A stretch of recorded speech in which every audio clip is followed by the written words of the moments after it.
अक्सर हमसे गर्भवती महिलाएं पूछती हैं कि क्या हम आम खा सकते हैं। जी हाँ, बिल्कुल। आम फलों का राजा है।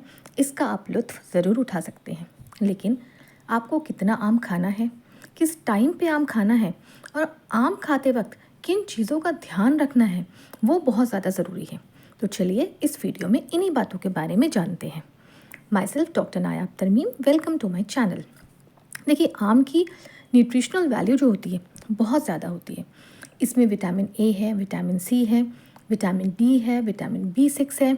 इसमें फॉलिक एसिड है, मैग्नीशियम, पोटेशियम, फाइबर और उसमें बहुत अधिक मात्रा में कैलोरीज भी होती हैं। अब हम एक एक के बारे में देखते हैं। देखिए, विटामिन सी जो है ये आपकी इम्यूनिटी यानी कि रोग प्रतिरोधक क्षमता बढ़ाती है। तो यानी कि अगर आपकी इम्यूनिटी अच्छी होगी तो आपको बाहर से जितने इन्फेक्शंस लगते हैं उससे आपकी बॉडी अच्छे से फाइट कर सकेगी। दूसरा, ये जो आपको गेस्टेशनल अनीमिया होता है यानी कि प्रेगनेंसी के टाइम पे जो खून की कमी हो जाती है उसको सही करने में मदद करता है, क्योंकि आप आयरन टैबलेट्स लेते हैं या और खाने में भी लेते हैं, वो एब्जॉर्ब होने के लिए विटामिन सी की बहुत ज़्यादा ज़रूरत पड़ती है। नेक्स्ट है फॉलेट या फॉलिक एसिड। ये आपको 400 माइक्रोग्राम से 600 माइक्रोग्राम डेली लेना चाहिए। फॉलिक एसिड आपको जब आप प्रेगनेंसी प्लान कर रहे हैं उस टाइम से स्टार्ट करना है, ना कि जब से आप प्रेग्नेंट हुए हैं। तो फॉलिक एसिड बहुत इंपॉर्टेंट है।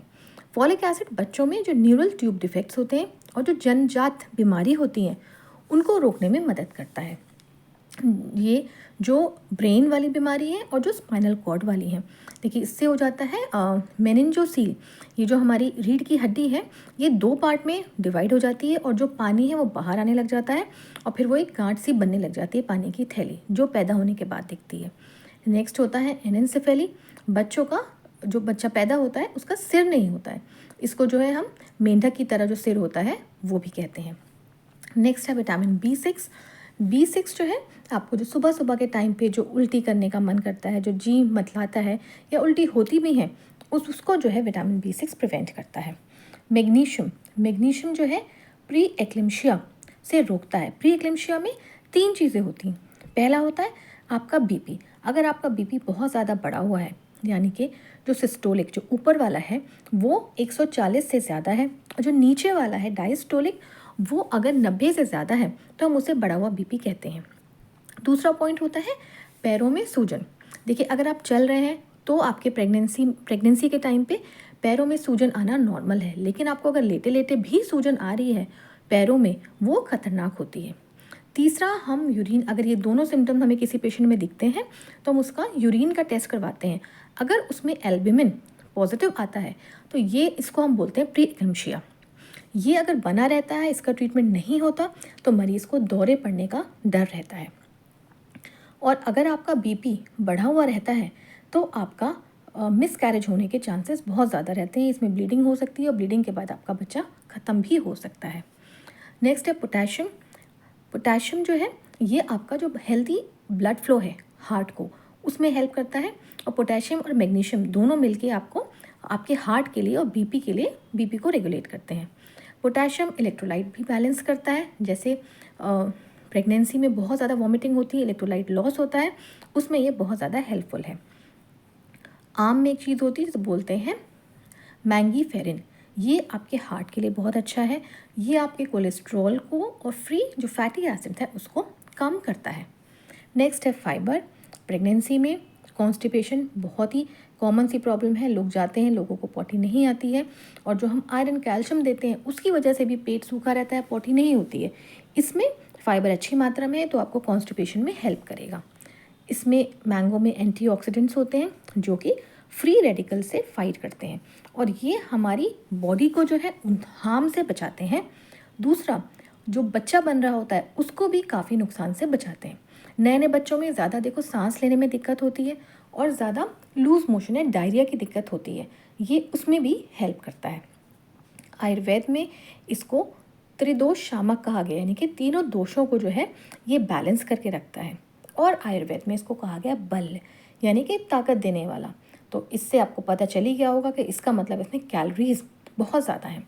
तो प्रेगनेंसी में जब आपको लगता है आपके शुगर लेवल्स लो हो रहे हैं, आपको बहुत थकान हो रही है, तो जो मैंगो यानी कि जो आम है ये आपको इंस्टेंट एकदम आपको एनर्जी देगा। लेकिन कुछ बातें जो आम खाने पे हमको बहुत ज़्यादा ध्यान रखने वाली हैं, हमको उन बातों को देखना है। देखिए, सबसे पहली बात है कच्चे आम की। क्या कच्चा आम खा सकते हैं? जी हाँ, कच्चे आम में विटामिन सी और पोटेशियम जो एक पके आम में है उससे भी ज़्यादा होता है।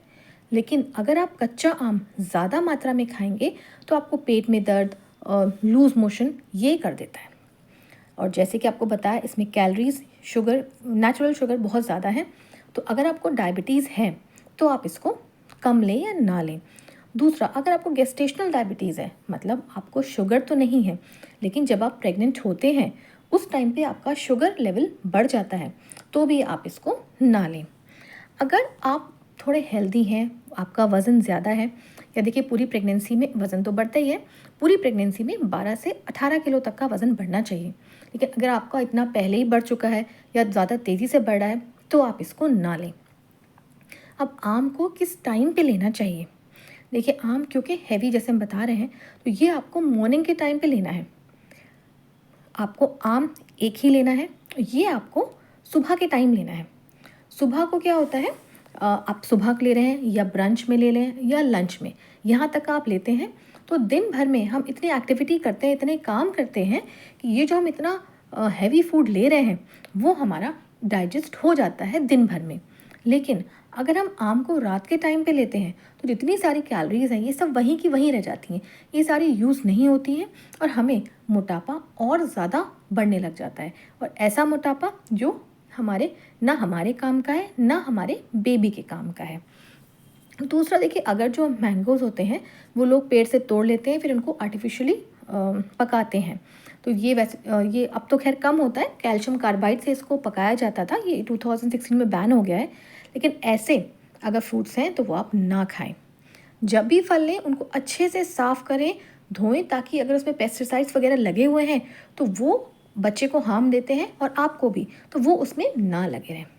बाकी देखिए, ये सिर्फ एक एडवाइस है, एजुकेशनल वीडियो है, आप अपने डॉक्टर की सलाह ज़रूर लें। अगर वीडियो अच्छा लगा है लाइक करें, शेयर करें और चैनल को सब्सक्राइब